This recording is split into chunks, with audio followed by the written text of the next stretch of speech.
We are studying a topic that I've titled Life, Liberty, and the Pursuit of Happiness, a practical biblical guide to life, relationships, and love.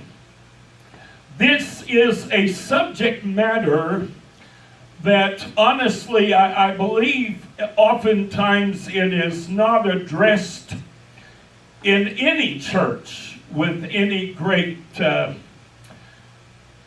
depth when it needs to be. And people need to understand what are the basic rules, what are the basic Christian principles for Christian living. You know, how are we to live when it comes to dating, when it comes to marriage, and when it comes to one another, other people in this earth and on this planet. So we have been delving into this now for several weeks. I think for the most part it's been pretty good if the preacher would quit rambling a little bit and stay on topic. Yes, I can be my own critic, trust me, I watch the videos. Amen. We began to talk about some things last week, and I'm going to kind of clarify a little bit this week because I do watch the videos. And that helps me to kind of make sure I know where we're at and know, where we need to go. But sometimes I notice that in the time we're allotted, I say certain things and then I have to leave it, and people might get the wrong impression. I do not want people to believe for one moment that last week I was saying that fornication is something we ought to just run out there and do and not worry about anything. And but as I've stated before, I believe fornication is defined quite differently than is often presented to the church. The church, preachers are terrified, Martin, to say the words. We don't want to talk about rape. No. We don't want to talk about incest. We don't want to talk about child molestation. We don't want to talk about prostitution. And the concept of bestiality is just too disgusting for us to even think about. And then lastly, what falls, I believe, under a biblical definition of fornication is the concept of religious sex. Or oftentimes it also kind of has a side meaning of manipulative sex. Because religious sex and manipulative sex have a very common thread. If you look in the scriptures, for instance, in the New Testament where the Apostle Paul uses the term effeminate, and he's talking about, you won't find these kind of people in heaven. And one of the terms he employs is effeminate. And yet, when you look into the original Greek, Paul is using a word here that he has literally created. It's just like us today using the term Reaganomics.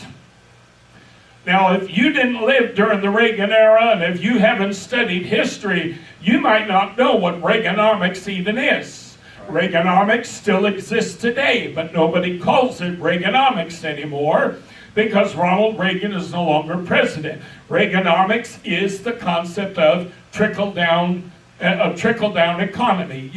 That the more the people at the top are freed up financially, the more it's going to trickle down to the guys on the bottom, which we know is a bunch of garbage. It's going to trickle down to nobody. It stays up at the top. However, there's that term Reaganomics there. Or for instance, the term was coined under Reagan. You can tell how old I am. Star Wars. Ronald Reagan was talking about creating a defensive system, not an offensive system, but a defensive system based on a network of satellites and what have you in space that would be able to disable and disarm and knock out nuclear weapons that might be shot toward the USA while they were still in midair.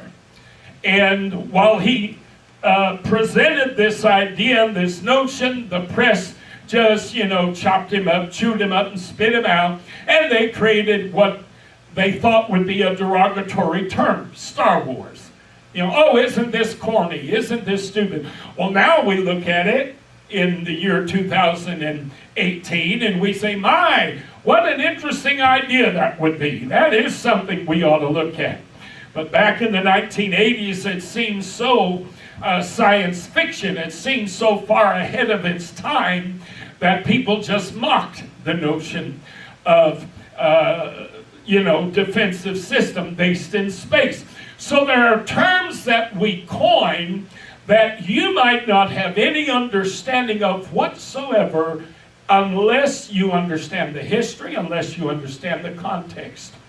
When the Apostle Paul coined the term that is translated by the King James, effeminate, first of all, I don't for 1 minute believe he is saying effeminate men won't make it into heaven. That's absurd. I know plenty of effeminate men who are as straight as anybody. And, so effeminacy and homosexuality are not joined at the hip by any means. And those of us in the community know this to be true. However, you've got these foolish people out there, they immediately link effeminacy with homosexuality. But when you look at the term that Paul coined, he actually brought together two words. And he created a sort of compound word. And the two words that he brought together and he coining this phrase, the two words are lift or elevate and couch. Lift, couch. Yeah, that says effeminacy to me. No, it does not.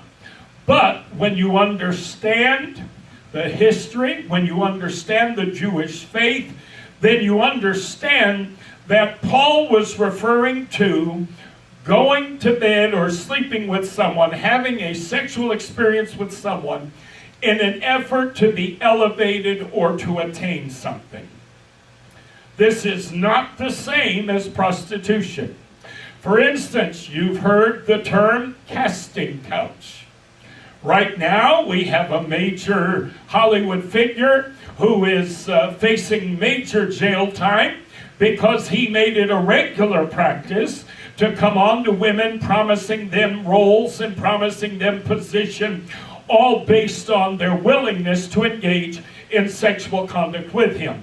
All right? That is lift, couch. The casting couch literally is painted as the way to achieve and accomplish greater things. Do you follow what I'm saying? Now you say, well, brother, how does that have anything to do with religious sex? Well, I'll tell you how.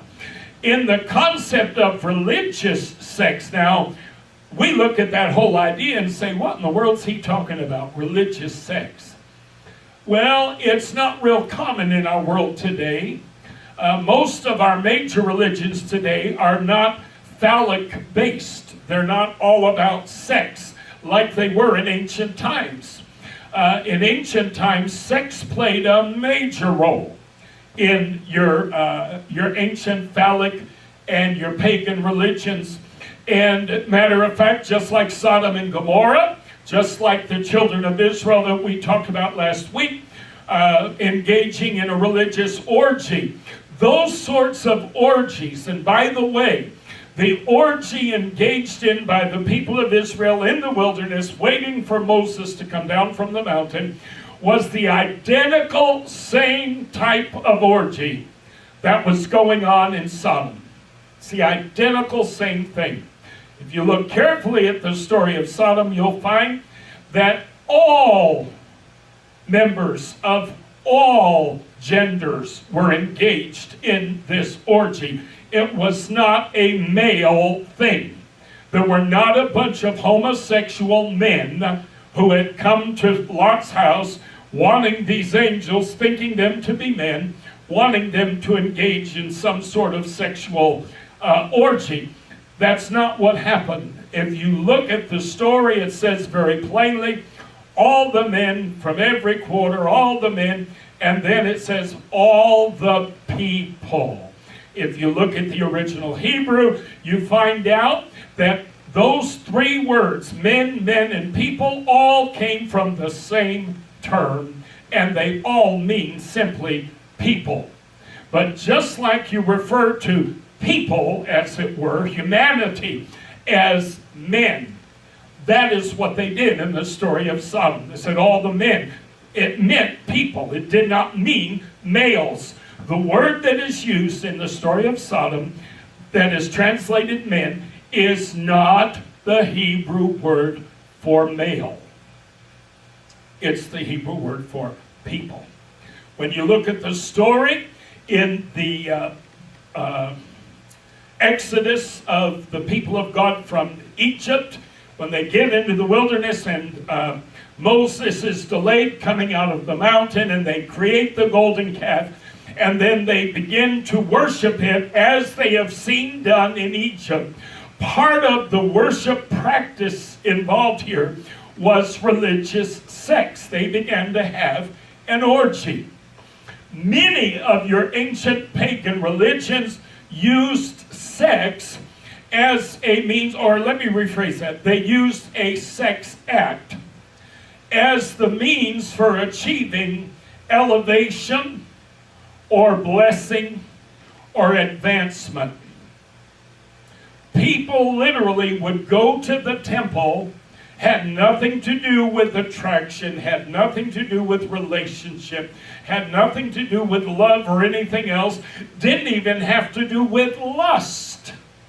It had to do with religion, period. End of the story.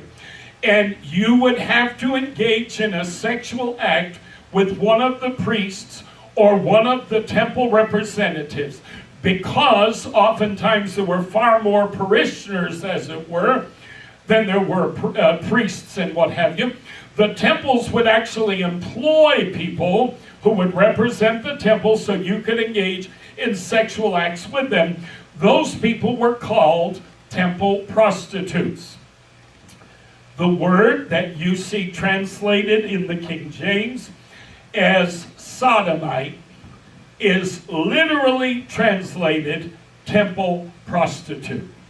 So they're not talking about homosexual activity as it was engaged in Sodom, because first of all, that's based on an erroneous concept of what happened in Sodom to begin with. But at the same time, there's a certain ring of truth in the term sodomite, because the religious sexual practice of Sodom is described by temple prostitution. Do you follow what I'm saying? So, I do not believe that fornication is altogether defined in the same way that most of your modern church world has defined it. They ignore half of the issues that are part of the biblical definition of fornication. How do I know they're part of the biblical definition? Because within the context of the Old Testament law, these acts are specifically listed and forbidden. They ignore, as I've said, they ignore child molestation. They ignore incest, which God strictly forbade. They ignore prostitution. I grew up in the Pentecostal church. I remember one time hearing a preacher, and I had several, Martin, growing up. I had several pastors. I don't remember any one of them talking about molestation. No. Well, I'll tell you what. No. I knew people who had issues with that in the church. Yeah. It might have been comforting. It might have been helpful for the victims to know that what was happening to them was not something that God approved of. Right. It might have helped them to know that the person who was visiting this upon them was sinning, was misbehaving and misacting. Not them, but the person who is visiting this upon them. and that it is considered an act that is bringing harm upon another individual. Never heard a word about molestation. Never heard a word about rape. Never heard a word about incest. Nope. Certainly never heard a word about bestiality. Oh God, no. Now, if you watch the Vicar of Dibley, they've got a character on the Vicar of Dibley who practically celebrates bestiality. When I hear things being said, I love the show, but when I hear things like that being said, it just grates me, because I know that that is not something God approves of. Yet, when you look at the 10 commandments that God gave Moses on the mountain to bring down to the people, you see they're divided into 2 categories. The first being man's relationship with God. The second being man's relationship to man. Yeah. There is no mention in the 10 commandments of any sexual sin outside of adultery.